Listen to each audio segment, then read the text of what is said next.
Olá a todos, bem-vindos ao Tempo contra o Tempo, aqui no Jornal Maio à quinta-feira. Eu hoje tenho comigo o arquiteto, especialista em património. Vão ver que ele, mais do que especialista, que é uma palavra que já está a ficar muito mal conotada por aí, ele tem um amor ao património, ele conhece o património, ele toca no património. E também professor convidado na Faculdade de Arquitetura, Rui Pinto. Rui, muito obrigada por Olá, estares Raquel. aqui. Obrigado, eu vou-te contar um episódio recente, que aliás partilhei recentemente em provas com os alunos que mais gosto. Eu estive no Porto, encontrei o Rui Reininho, que é um poeta e que todos nós, eu pelo menos gosto imenso, e abordei o Reininho, um bem-aja, gosto muito de ouvi-lo e gosto... E ele respondeu-me assim, dizes isso a todas, que eu achei. E eu, enfim, não é verdade, eu não digo a todas. E devo dizer-te, Raquel, com a estima, para além de sermos amigos, que tenho pelo teu trabalho, pela tua energia. E acho muito interessante também o título deste podcast, não é? O tempo contra o tempo. O tempo é um grande tema, não é? Um tema, ele, segundo alguns é linear, segundo isto enfim, citando assim a avulso o Santo Agostinho, a memória é a constituição do ser, do que somos, assenta na memória, não é? As nossas experiências passadas, os nossos sonhos estão baseados na memória, não é? E quando eu digo ser, é o ser nós e também os sítios, os lugares. E daí, portanto, tempo e património, sim, é uma área que me sempre atraiu imenso. Na verdade, este podcast chama-se Tempo contra o Tempo justamente em respeito a uma concepção da história que o tempo não é... O tempo histórico, o tempo dos seres humanos, não é o que nós chamamos positivista, um palavrão que não interessa aqui, mas unilinear, ou seja, o tempo é por saltos, é a discordância dos tempos de que falava um filósofo francês, Ben Said, e evidentemente a teoria do desenvolvimento desigual e combinado na história da Revolução Russa do Trotsky, ou seja, a ideia de que nós, em 2 anos, no 25 de Abril, avançámos muito mais do que nas centenas de anos antes. É a razão, aliás, porque os alunos não gostam da história que é dada no ensino normalmente, é porque a história é dada como uma sucessão de tempos que são todos iguais, e eles não são todos iguais. E se esquece o papel da transformação. Olha, tempo e património. Eu acabei de explicar num segundo o que é o tempo, não vou desenvolver. Mas sobre o tempo, deixa-me colocar-te uma pergunta. Se tivéssemos uma máquina do tempo, tu irias para o futuro ou irias para o passado? Eu iria para o futuro, mas primeiro ia ao passado. Pode ser, dá para escolher as duas coisas. Sim, eu ia ao passado das revoluções, sobretudo da Comuna de Paris, quando... esse primeiro governo operário da história em que se abriram todas as escolas, museus.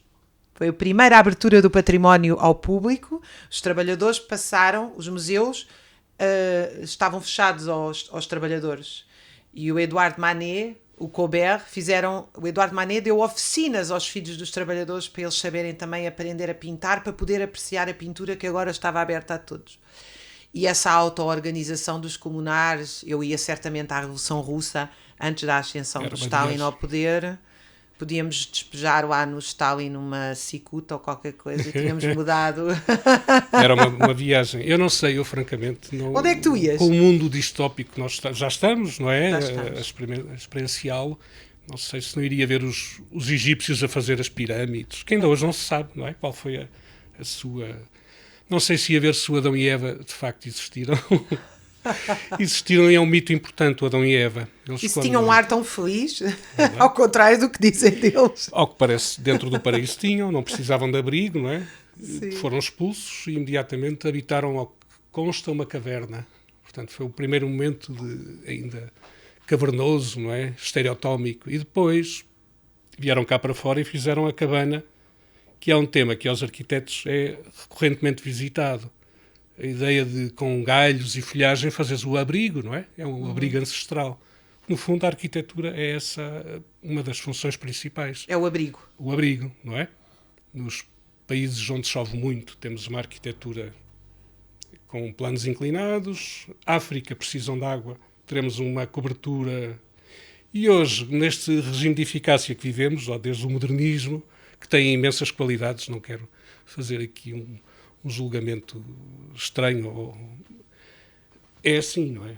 por uma questão de eficácia e de rentabilização. Quadrados, eu chamo-lhes sempre quadrados, peço desculpa aos arquitetos. Olha à minha volta e só vejo quadrados. Há quadrados e quadrados. Há quadrados e Há quadrados. quadrados. Oh, Rui, tu és sempre assim. Nós somos amigos e quando eu se fizer 200 metros contigo em qualquer sítio, é verdadeiramente impressionante, qualquer sítio, tu fazes-me ver coisas que eu não tinha visto. Tu olhas à tua volta e estás constantemente a contar histórias do que vês. O que é o património? No fundo, o património é um legado, não é? É um legado que devemos tratá-lo. Não é? No fundo, um património como há pouco falava, não é? Referia que a memória faz parte da nossa... Eu agora lembro-me de um filme muito bizarro, que é com o Nicholson, que é o Mr. Smith, psicologicamente bizarro. E lembro-me que há um momento do filme, portanto, ele vivia num grande centro, a filha casou com um idiota, ele, entretanto, reforma-se de uma grande empresa que o tratou mal nesse momento, e ele pega naquelas caravanas que me parece que é uma tradição muito do norte da América, Canadá e Estados Unidos, que as pessoas na reforma vão conhecer ao coast to coast, não é? Nessas caravanas. E um dos desejos que ele apontou nessa rota foi voltar à casa onde nasceu, à procura das raízes, não é? À procura Quando chega, constata que o bairro onde nasceu foi arrasado e que existia uma loja de pneus. E que, aliás, confrontou-se com uma loja de pneus. Temos outro momento no cinema, aquele filme lindíssimo italiano sobre a história de um cinema, e ajuda-me. É o Cinema Paraíso. Cinema Paraíso.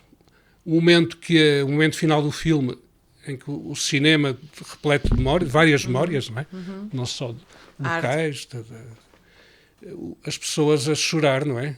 De fronte àquela tragédia. E, portanto, o património, no fundo, ou a reabilitação, assenta, no fundo, na gestão de valores.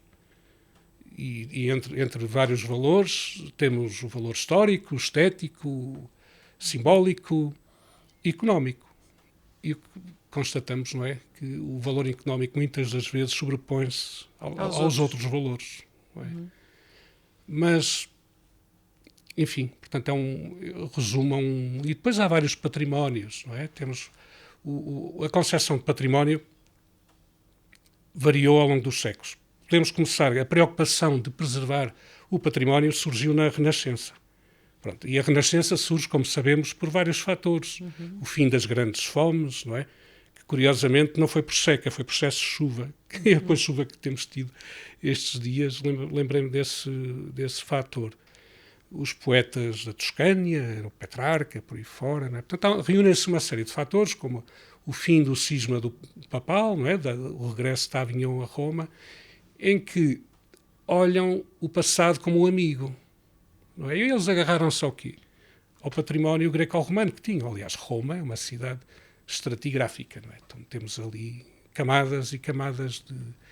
E, portanto, as concepções sobre o património, o que temos hoje, são muito distintas do que muito antes desta ideia de preservar o património. As primeiras bulas papais que definiram a necessidade ou que decretaram a proteção de alguns edifícios, muito antes tudo isto era uma lógica pragmática. Os gregos não davam grande importância aos templos. A importância era no monte sagrado. Não é? Portanto, e os edifícios eram reciclados, transformados em cal, e sempre numa lógica muito pragmática. E depois, ao longo da história, há episódios interessantes e vários olhares sobre o que é o património. Na Revolução Francesa até ao século XIX. Como é que foi na Revolução Francesa? Quais foram as alterações? Bom, a Revolução Francesa, a Assembleia Constituinte decretou a destruição de todo o património pertencente à Igreja e à aristocracia. Isto penso que mesmo assim não foi consumada, não é? Sabemos. E depois, passado poucos meses, decretou, atenção, há um património que está a ser destruído, não é? Imóvel e artefactos, obras de arte, não é? Que tem que ser preservado.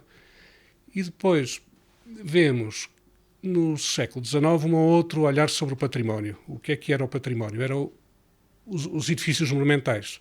França, não é? O gótico, as catedrais góticas, como visões diferentes, aliás. Inicia-se aí um grande debate sobre como intervir, não é? Como intervir. Fizeram-se imensas asneiras no início do século XIX e por aí adiante, não é? E depois o modernismo e o século XX tiveram uma relação difícil, não é?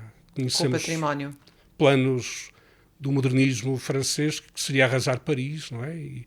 E numa lógica de um homem novo, numa nova casa salubre. E que a Segunda Guerra acabou por abrir espaço em cidades como Le Havre e outros, onde isso aconteceu efetivamente. Não planificado, mas enfim, em consequência da guerra, essa...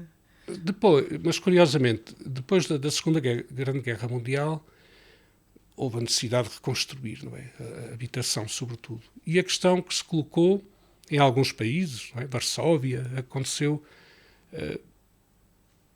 vamos reconstruir com a nova tecnologia que estava, não é? Em Le Havre também, em França, houve essa discussão. Ou devemos seguir um novo modus operandi, não é? De construir. Sim. Entretanto, é encontrado uma aura que os antigos bairros tinham e uma relação afetiva entre as populações e os seus bairros.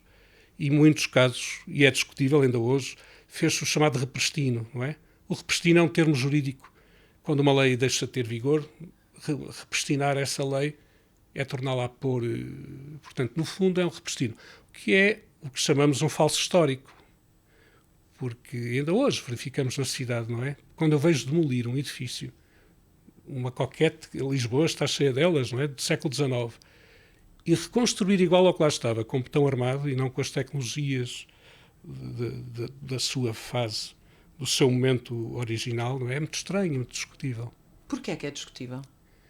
É discutível porque cada tempo tem o seu... A tecnologia não podemos pô-la de parte, não é? Foi graças ao betão armado, e foi uma invenção final do século XIX, curiosamente de um jardineiro, de um florista, perdão, que estava a construir umas floreiras no passeio. Eu sabia que quando teria aqui no Tempo contra o Tempo isto ia ser uma delícia. Portanto, um florista inventou o betão armado. Isso é um título de um livro. Para conseguir criar floreiras com resistência, não é? Às cargas das plantas e da terra. E um homem chamado Heinrich, creio eu, percebeu que tinha imensas potencialidades, não é? Vamos imaginar uma grande floreira à porta de uma florista parisiense. E adotou o que é que no fundo é o betão armado. O cimento já tinha sido inventado antes. Tinha sido inventado muito antes. Penso que fez 200 anos a invenção do cimento. Que uma malha estrutural teria uma grande capacidade de resistência a várias forças, não é? Sejam elas sísmicas, designadamente, os ventos. E ensaiou um sistema porticado que permitia uma grande liberdade, uma grande plasticidade na nova construção, de vencer, sobretudo, vãos maiores. Curiosamente, nós em Lisboa, na Romeira, na margem sul do Tejo, em Almada, temos o primeiro edifício em betão armado, que é de 1897, do escritório de Heinrich, em Paris. Porque o industrial da margem sul era um homem viajado e, lamentavelmente, temos um exemplar interessantíssimo, uma moagem vertical em betão armado, em ruínas. É património municipal. Já lá vamos ao património da Almada, porque tu és um dos... fazes parte do movimento associativo entre ele no Centro de Arqueologia da Almada. Mas deixa-me voltar um bocadinho atrás. Eu sou uma, enfim, marxista romântica, até bastante conservadora, ou seja, eu olho para aquelas casas olho para uma cidade como Amsterdão, é uma cidade onde eu não gosto de andar porque ela está mercantilizada, parece uma espécie de parque temático, como todas agora, inclusive é Lisboa, mas quando olho aqueles edifícios fico maravilhada porque aquilo tem muito trabalho artesanal, uma ligação entre o trabalho manual e o trabalho intelectual. E quando vejo este que eu chamo mamarrachas, fico muito ofendida porque não vejo lá. Vejo muito trabalho penoso, muito trabalho de pedreiros que executam sobretudo trabalho de força e trabalho de execução. que tu ainda agora quando disseste, é muito discutível conservar ou não, desenvolve-me um bocadinho isto. Tu achas que quando se deita, deve-se deitar abaixo um edifício Não. do século XIX? Sendo um patrimonialista, defendo a conservação, sempre. Mas Que é a uma conservação coisa... por métodos originais, é isso? Sim. Ok. Sobretudo respeitando a materialidade, não é? Dependendo dos valores de cada edifício, não é? Mas não a substituição de elementos originais, não é? Por novos. Por vezes tu reparas, e não é preciso ser técnico, que nós vemos reparações feitas em edificado com novos materiais que imediatamente entram em colapso ou estão porque primeiro não são compatíveis e porque depois não têm a qualidade dos materiais originais. Então nós vemos intervenções sobre património em que a base continua, mantém a sua robustez e a intervenção feita já está, degrada-se em pouco tempo. Mas isso, enfim, isso leva-nos para uma discussão que nós... Que também é uma discussão também fundamentalmente sobre trabalho e cultura, porque nós quando estamos a falar da recuperação destes edifícios também estamos a falar de trabalho artesanal. Que é cada vez mais escasso. Tens ao nível dos edifícios monumentais cada vez mais excelentes conservadores, restauradores a saírem das nossas escolas, que é uma área de várias... tem um conhecimento mais específico, variando, não é, do que é que reabilitam. Na área da química, temos conservadores, restauradores de pedra, de madeira, enfim, é todo um mundo que está, mas infelizmente operam sobretudo em edifícios de maior valor, classificados ou monumentos. Os outros são um bocadinho largados. E esse é aí que eu lamento. Claro. Rui, e esse trabalho tu tens-te dedicado a ele no Centro de Arqueologia da Almada e também nos Açores. Eu diria que estes dois sítios são os teus dois sítios de coração e de intervenção. Como é que isto se materializou? Tu tiveste muitos anos nos Açores, já vamos à Almada, já vamos voltar se tu achares bem, começamos pelos Açores. Tiveste muitos anos nos Açores, eu vi alguns dos trabalhos que tu chama-se reabilitar, posso dizer assim, ou alguns de raiz, mas a grande maioria aos mais... Porquê esta ligação aos Açores? Como é que foi estar nos Açores tantos anos e lidar com o património, com a construção, porque os Açores é um sítio muito particular. Muito especial. Muito especial. Eu, quando concluí o curso, ainda foi no milénio passado. E o meu primeiro trabalho foi na Expo 98. Vivíamos um Portugal otimista, não é? Como diz a cantiga dos tristes tigres, matéria cinzenta, não é? E havia a própria música. E depois aconteceu esta transição do milénio, o que vimos, não é? As torres gêmeas e tudo. Mas pronto, mas ainda voltando a esse Portugal... A crise dos Nasdaq, depois o colapso das dívidas bancárias... Por aí fora, não é? Por aí fora. E então, uma das coisas que eu... Aliás, quando concluí o curso, no 5º ano, havia o liberalismo nas suas promessas, havia uma grande competição entre colegas. Eu lembro-me que isso deixava-me triste por vezes. A ideia do individualismo, da competitividade. Hoje não noto. Sinto que a geração de jovens arquitetos está extremamente qualificada, mais do que a nossa, generalizando, como é claro. E vejo uma grande colaboração entre eles. Partilha documentos, mas não me quero Também perder. há um processo de proletarização, já lá vamos. Também já lá vamos. E então, nesses anos, comecei a perceber que... Portanto, a Expo foi uma experiência interessante. Eu desenhei o restaurante Cabo Verde. Portanto, as ilhas começaram sem nunca ter... Aliás, ainda hoje nunca não conheço Cabo Verde, que deve ser um arquipélago lindíssimo. E concebi o projeto de interiores, fui arquiteto, mas também participei, voltando à manualidade. Na altura, a tecnologia destas paredes de gesso cartonado, foi aí no final do milénio que chegaram aqui a Portugal, não é? Nos Estados Unidos. É o Pladur, essas coisas. E eu, enfim, pensei, eu não vou fazer uma coisa lisa. O teto era um restaurante para uma grande capacidade.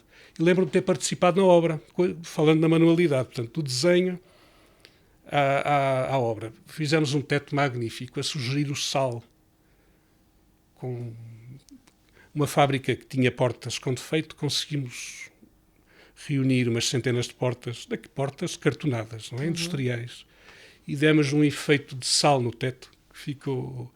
Mas, portanto, tirando essa experiência que foi a Expo, não é? Portugal, autoestradas para o Algarve, eu não me conseguiria integrar neste mundo de competição, não é? De ateliês em competição. Aliás, os concursos de arquitetura, que é outra discussão, sou cético sobre esse tema. Que razão é que os arquitetos podem produzir ideias para um determinado lugar, para um concurso de ideias, e não serem remunerados por isso? Aliás, não é a primeira vez que um autarca... Só são remunerados se ganharem. Se ganharem. E por vezes a resposta... Vences um concurso, respondem de passados 150 dias, claro. E por vezes nem acontece, não é? E agora até se coloca outra questão, que é onde é que vão parar esses projetos, porque muito disso é entregue em via... IA. Sim, sem qualquer... Ou seja, exato, é trabalho gratuito apropriado privadamente. E, portanto, eu não me não sentiria um arquiteto com força, na força da juventude, para estar em competição. Então tentei Mértola,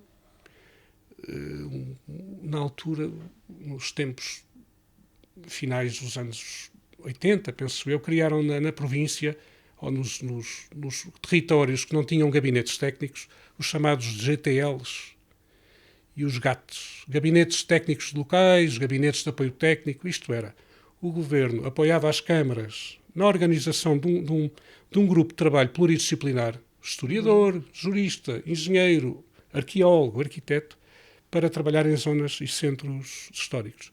Isso está muito bem desenvolvido numa tese de doutoramento da Ana Pinho, que é uma colega minha na faculdade e de profissão. Portanto, era um gabinete desses onde eu me sentia útil participar. Pronto, não consegui, então dirigi pensei, um território, ilhas, os Açores. E através de um contacto de uma pessoa que estudou comigo no Porto, fiz uma carta ao Sr. Presidente de Câmara a apresentar a minha vontade. Hoje chama-se demonstração de interesse. E ele foi extremamente simpático. Ele veio a Lisboa, entrevistou-me na Baixa e pronto. E foi uma experiência de assessoria que depois não perdurou muitos anos. E em que é que se materializou? Não só nos teus projetos e nas coisas que alcançaste, mas como é que é isso na relação com a ilha, com os espaços da ilha, com as cores da ilha? A ilha é um lugar, sobretudo dos Açores, não é? Como dizias há pouco, especial. Não é uma natureza intacta. Esta ideia, que é um slogan feliz, turística, natureza intacta, não é bem assim. Toda a paisagem é humanizada. Sim, e a paisagem florestal dos Açores teve alterações imensas. Completamente, com os ciclos da vaca. Claro. Aliás, a própria paisagem europeia foi toda ela humanizada. Claro. Uma caravela precisava de 4.000 sobreiros para construir uma caravela. Há um livro do Italo Calvino, que eu acho que é O Príncipe das Árvores, que ele fala, claro, que é um romanceado, que o príncipe podia atravessar a Europa toda, né, copas de árvores em copas de árvores. Mas, portanto, os Açores, que achamos natureza intacta, não é de todo. Agora, são especiais, são muito singulares. Há singularidades de ilha para ilha, não é? Que têm muito a ver também com o povoamento. O povoamento dos Açores é muito complexo. Foram em várias vagas, pessoas com origem de várias origens, do sul de Portugal, de Galiza, Minho. E há um particularmente que te interessou, que é a cultura baleeira, dos pescadores da baleia. Da pesca da baleia. Tu fizeste, por exemplo, há um projeto teu no Museu da Baleia do Pico, que é o auditório, se eu me lembro, que é como se nós estivéssemos dentro de uma... Eu fiz lá uma apresentação do livro, como se nós estivéssemos dentro da barriga de uma baleia em madeira, não é? Uma coisa magnífica. O património baleeiro é interessante nos Açores, porque, primeiro, os Açores dão um exemplo de preservação, quanto a mim, exemplar. Das 5 fábricas de baleia, 4 estão preservadas e estão abertas a um uso público. A outra, penso que caiu num grupo turismo. As fábricas de baleia, claro, posicionavam-se junto à costa. A de São Miguel, penso que das Capelas, que só resta a chaminé. Aliás, esta coisa de reabilitar fábricas e manter só a chaminé, enfim, é uma opção também discutível. Primeiro é uma coisa fálica, pensado. Não é? É como a gravata, é uma coisa, obviamente, fálica. Depois é assim, o património vale por todo um conjunto, não é? Claro. Material e imaterial. Mas o património baleeiro, enfim, não é, vamos lá ver, não foi uma atividade plena todas as ilhas. Foi uma atividade até relativamente curta. Começa nas relações com a baleação transatlântica dos holandeses e, sobretudo, da costa este dos Estados Unidos, Nantucket, onde as baleeiras, que era uma baleação de longo curso, chegavam a estar em alto mar vários anos. Aliás, Moby Dick relata essas experiências com muito pormenor até. E, portanto, eles sentiam necessidade de parar nas ilhas para aguadas e recrutavam também pessoal das ilhas. Sobretudo no grupo central, Pico, Faial, São Jorge. Aliás, a diáspora açoriana começa precisamente nessas viagens, onde muitos açorianos foram depois para os Estados Unidos e para Estados Unidos adentro, fora, não é? Mas, portanto, a baleação nos Açores está relacionada, portanto, com essa ligação da baleação americana com aquelas ilhas. Numa primeira fase, a baleação fazia-se na costa, era derretida em traióis, portanto, eram uma espécie de umas panelas em ferro ao ar livre, portanto, a baleia mais o cachalote eram transformados em óleo, numa primeira indústria ainda artesanal de costeira. Depois, só no século XX, empresários corporativistas, claro, num regime corporativista, é que fundaram já um processo fabril já organizado. O óleo da baleia era um óleo essencial para a iluminação das cidades, para os cosméticos, enfim, foi durante E nos Açores, particularmente, era uma coisa para os nossos telespectadores terem noção. Quando a baleia se aproximava, havia um foguete, não é? Exatamente. E os pescadores mandavam-se ao mar. Um vigia. Sim. Portanto, um vigia que estava era uma sempre luta do homem com a natureza ao mais. E com uma natureza muito especial, com uma natureza muito especial, que podia-se levar horas e horas atrás da baleia, não é? Depois de lançar o arpão. Portanto, assim que era o baleeiro, por norma, não tinha como única profissão a baleação. Claro. Aliás, como os açorianos todos têm o seu barquinho e a sua horta. Tudo um pouco, são camponeses. São camponeses, são pescadores. Claro. Apesar das comunidades piscatórias e camponesas serem diferentes e nem não se casavam entre eles, mas o açoriano em si tem a sua horta, tem a sua lanchinha, não é? E, portanto, a baleação, a baleia é uma coisa muito complexa, muito antiga, tem uns largos milhões de anos, é um animal de uma grande complexidade. Nós hoje ficamos fascinados, às vezes em excesso, com a tecnologia, mas ainda não percebemos como é que as baleias conseguem mergulhar a 1,5 km de profundidade ou mais. Neste caso, o cachalote, que vai à pesca à caça de lulas, aquelas lulas de Júlio Verne, não é? de grande dimensão. Nós já pusemos milionários no espaço, puseram-se eles a fugir e não temos a cura para o cancro, não resolvemos problemas essenciais como a fome e outros, portanto a desigualdade de saberes e da aplicação desses saberes completamente é enorme. E, portanto, quando Portugal entra na Comunidade Europeia, em 96, houve um decreto imediatamente a proibir a caça à baleia. Caça à baleia, pronto. E quanto a mim... Que já tinha sido restringida nos anos 80, não já? E na verdade já estava num grande declínio, não é? Claro. Porque já, quer dizer, o óleo da baleia que lubrificava as máquinas, a Revolução Industrial é século XIX, não é? Portanto, foi residual o século XX. Penso que mais para cosméticos até. A meu ver, houve um sentido, uma oportunidade, portanto, um património que laborava, apesar de já decadente, em 96, o Governo Regional ter tido, quanto a mim, a perspicácia de conservar. Claro. E temos várias fábricas. Diz-me 2 ou 3 coisas que tu tenhas feito nos Açores para quem nos estás a ouvir, para irem lá ver. Uma das feitas por mim. Sim.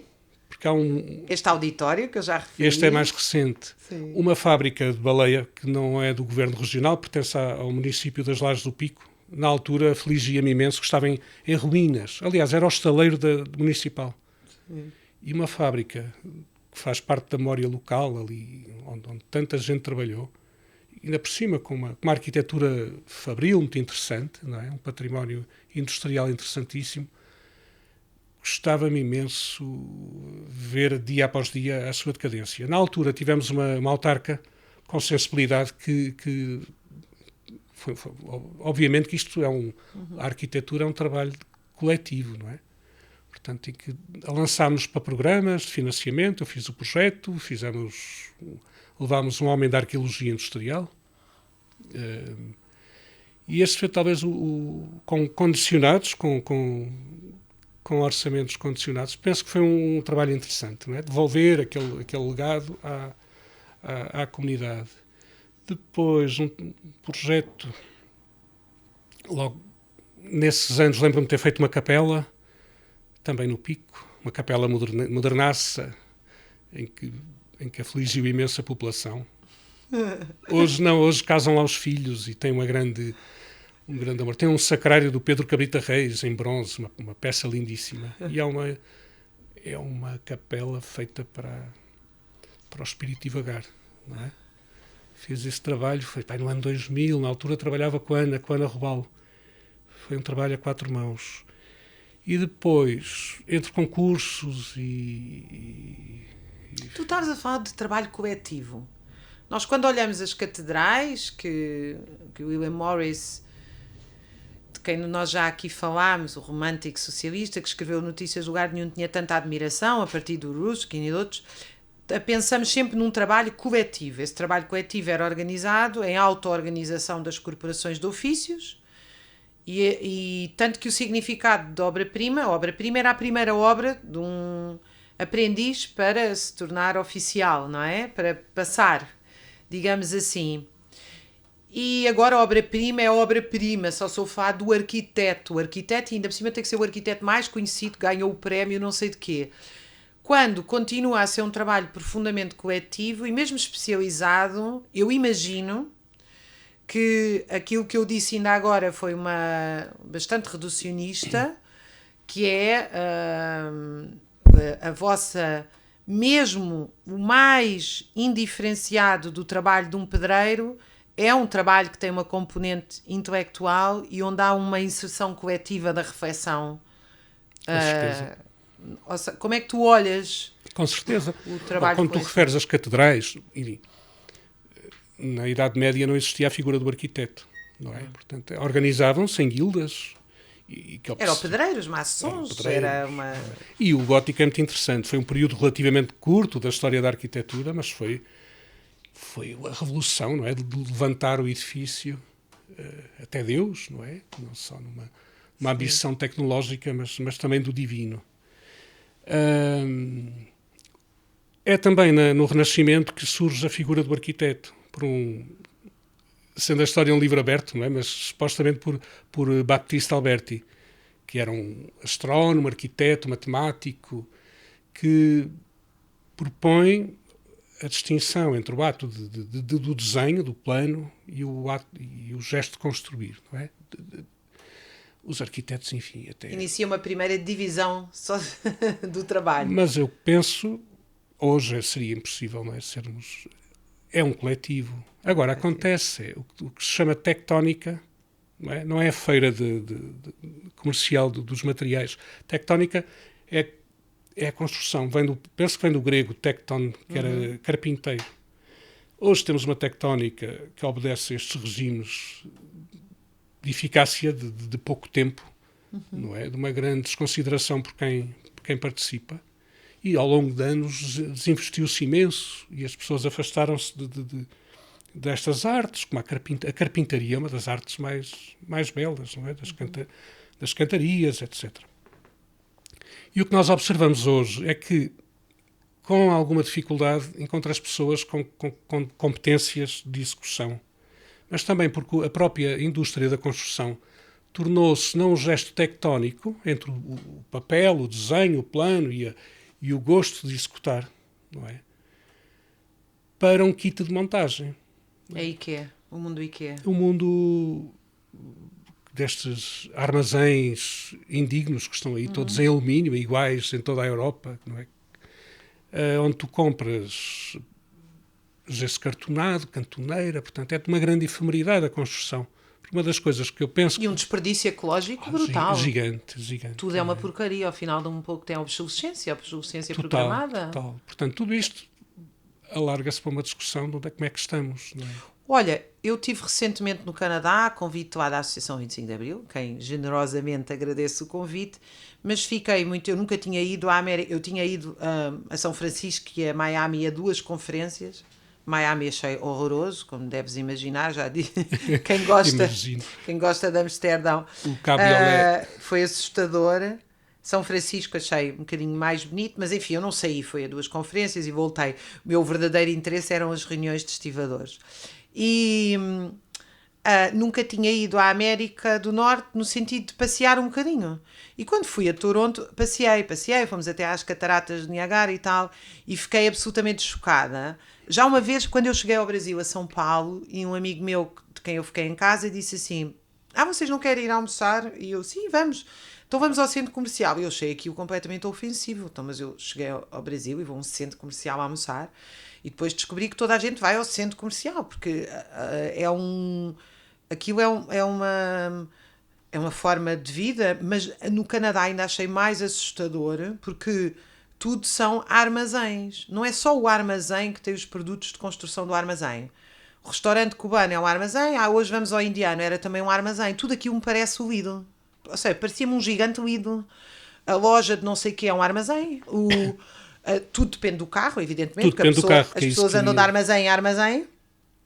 E no outro dia fui ao Cacém fazer não sei o quê, e quando voltei à noite estava tudo ligado, porque ainda por cima aquilo tem sempre luzes, o que tem imensos efeitos para os passarinhos, para tudo, são luzes que ficam ligadas a noite toda. E eu até estava a comentar com o meu marido, isto é terrível, o custo energético disto, ecológico, porque é que isto está tudo ligado? E depois pensei, uau, sabes que agora comentei com ele, isto está-me a parecer o Canadá que a gente viu, a gente está para aí a 4 km e só vê armazéns. Armazém dos óculos, armazém do supermercado, armazém do peixe, armazém. E é tudo liso, já reparaste? Há os gadgets, não é? São lisos. Lisos. E tudo, nós vemos várias coisas, vários assuntos, e tudo é plano, não é? E no mundo liso não há ilusão, não há... Um mundo sem textura, não é? Não há... Mas é um... Não há criação. Não há criação, claro. Não há ilusão. Porque é que não há futuro. E não há futuro. Porque é que as pessoas deprimem de forma, não é? Qualquer dia parece um manicômio. Porque precisamente há essa falta... já porque isto, de facto, parece tudo um manicômio, tudo igual. Quando tu falas desses armazéns que vês no Canadá... Eu nunca tinha pensado. Isto parece tudo um hospital manicômio, é verdade. Cheio de luzes brancas. O liso... É liso, é luz branca. É seguro. É luz branca, é seguro. E é higiênico, é tipo... higienizado, está tudo limpo e transparente. Claro, não há É verdade, isto é nunca tinha pensado nisso. Não há confronto, não há... É um pouco a ideia da cidade em conflito. Um bom conflito, não é? Na linha marxista, se pensarmos até... É uma cidade sem conflito. Uma cidade texturada, com conflitos vários, não é? De grupos, de vizinhanças e até dos aspectos físicos da cidade. Esta cidade que nós vivemos agora ou não? A outra que tu estás? Eu falo o que é esta cidade? O que é a cidade conflito? A cidade. Como é que a cidade devia ser? É a cidade antes do Haussmann, é a cidade das barricadas. O Haussmann, aquele desventramento de Paris, foi tudo arrasado. O Haussmann é um arquiteto fundamental na Paris burguesa do século XIX, que vai abrir grandes avenidas para passar a comunicação, no futuro. Primeiras carroças, os comboios, e depois os carros. O Mussolini faz também o desventramento. Claro. A Via Imperial arrasou palácios renascentistas. Mas indo buscar também um endeusamento da arquitetura clássica. Mas repara, esses regimes totalitários, eles rodeavam-se de bons arquitetos. O Mussolini é o Eure, não é? Toda a arquitetura... Bem, e o Estado Novo também. O Estado Novo, de grande solidez, não é?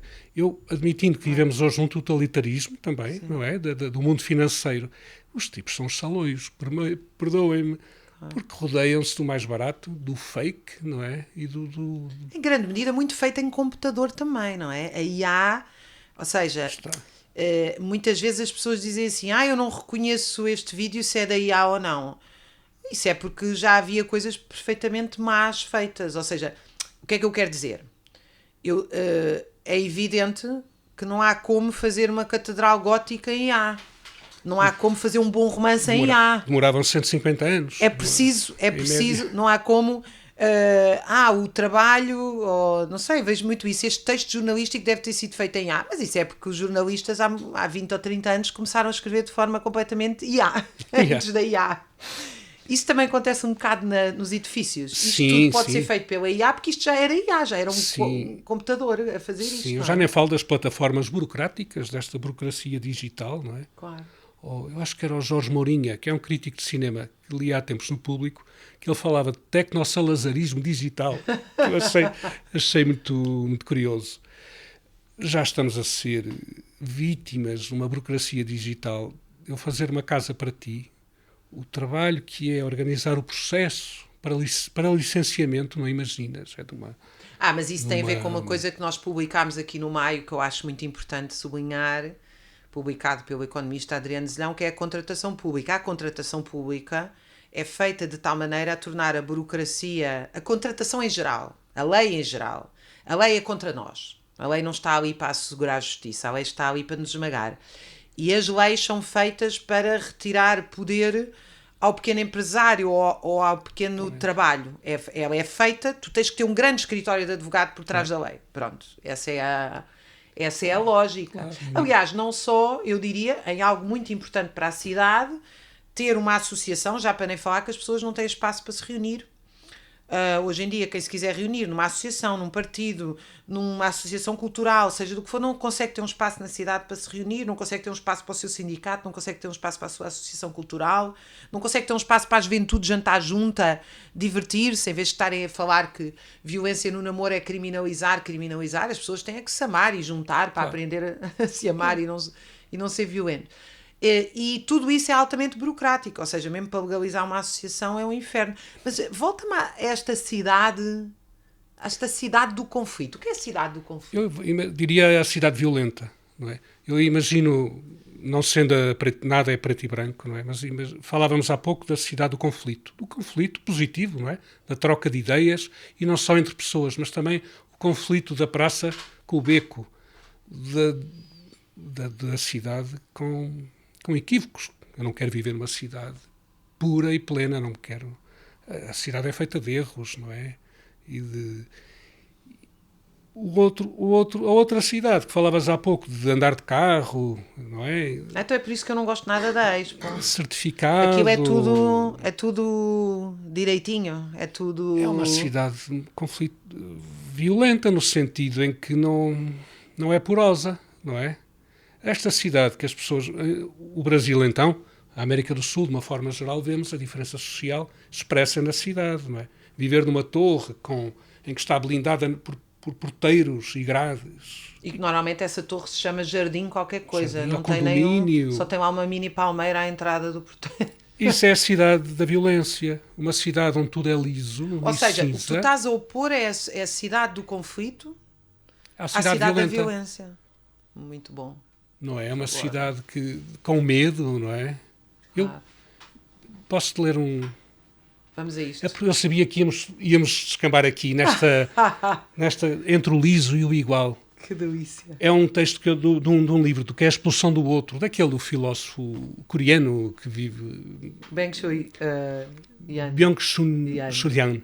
Então ele diz-nos assim: a globalização exige a supressão das diferenças entre as pessoas, pois quanto mais estas forem idênticas, mais veloz é a circulação do capital, das mercadorias e da informação. A tendência é para que todos se tornem semelhantes como consumidores. Os tempos em que existia o outro estão a passar, o outro como amigo, o outro como inferno e o outro como mistério. O outro como desejo estão a ser substituídos pelo igual.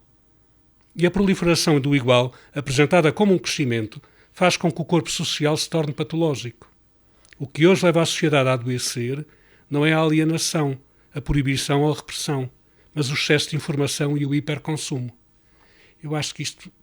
Faz muito lembrar o texto do Pasolini quando, pouco antes de ser morto, da publicação, da tornar público, da apresentação do filme dos 120 Dias de Sodoma. Ele, em várias entrevistas, diz: eu quis meter aqueles jovens, aquela dureza escatológica, a violência sexual, os jovens padronizados, não é? Os jovens de esquerda e outros capturados por 4 fascistas e as suas 4 meretrizes. Ele diz: eu quis mostrar a padronização dos jovens porque eu hoje vou a uma praça, isto é em 1970, e eu não consigo distinguir se eles são fascistas ou não. E eu em 44 conseguia saber quem era fascista e quem não era. E porque o consumo se tornou totalitário. Total, não é? Não é? Olhar-nos como... Enfim, não é nada novo, não é? Claro. Não cidadãos, mas consumidores. Eu ainda vivo não é? num bairro histórico e no outro dia uma arqueóloga... Tens um forno de cal lindíssimo. Não é? Sim. Uma arqueóloga foi ter comigo, íamos nos reunir e ela foi ter comigo e eu disse assim: na praça. E a praça tem praça e tem mercado. Tem praça central e tem mercado.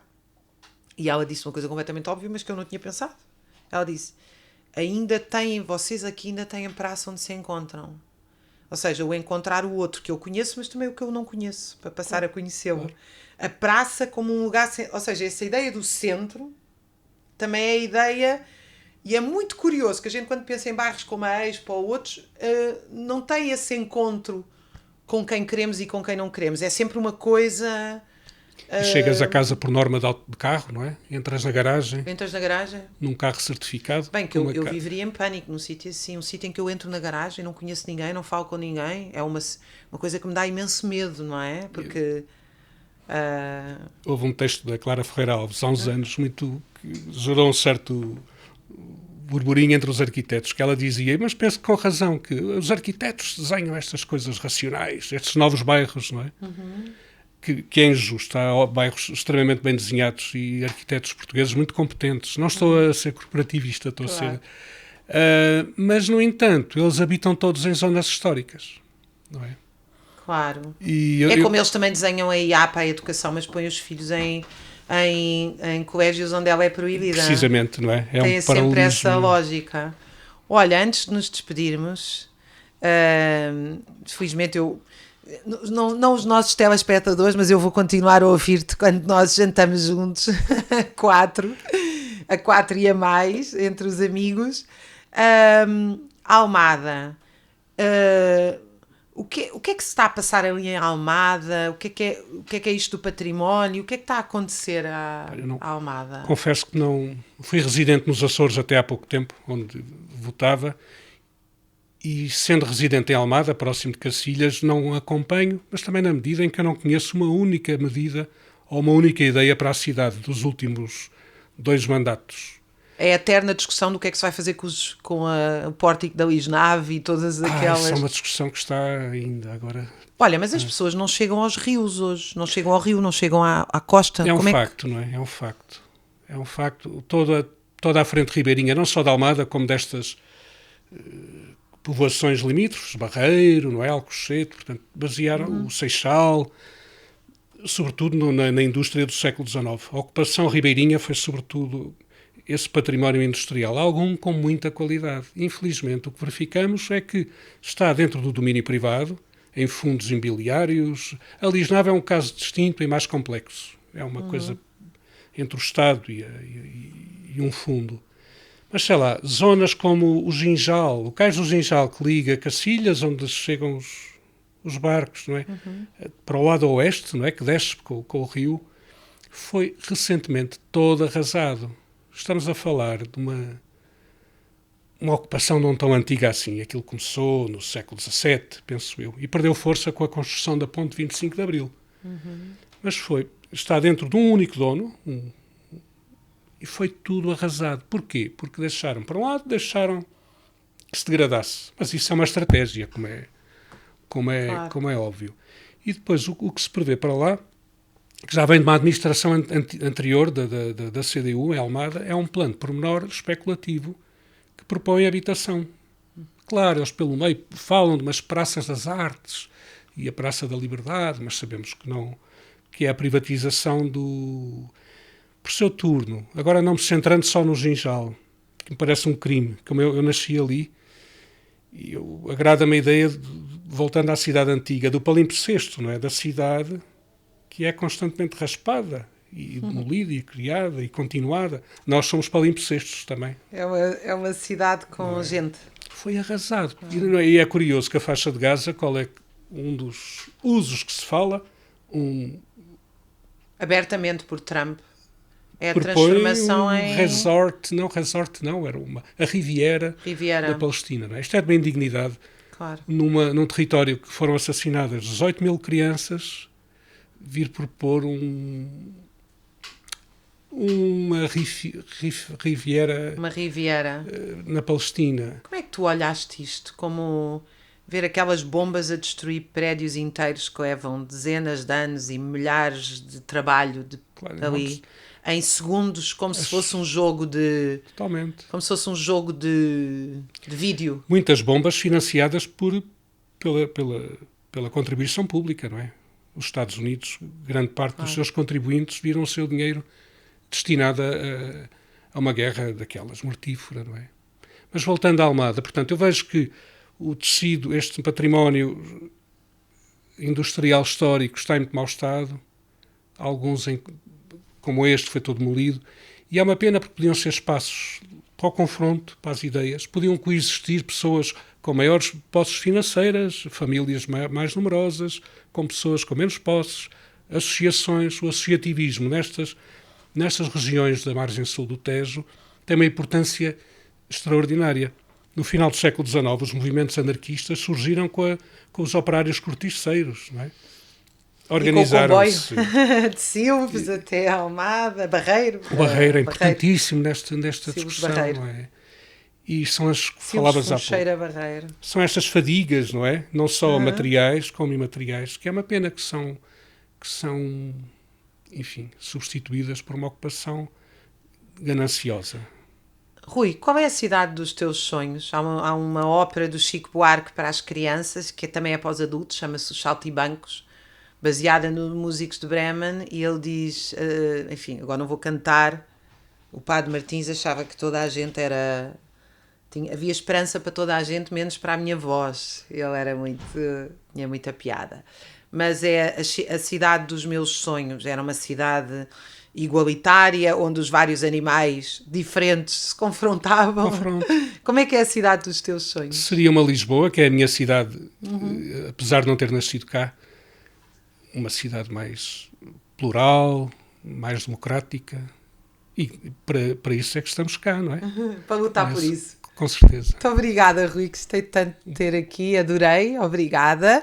Obrigada a todos os que nos seguem no Tempo Contra o Tempo. Voltamos na quinta-feira que vem, aqui no jornalmaio.org.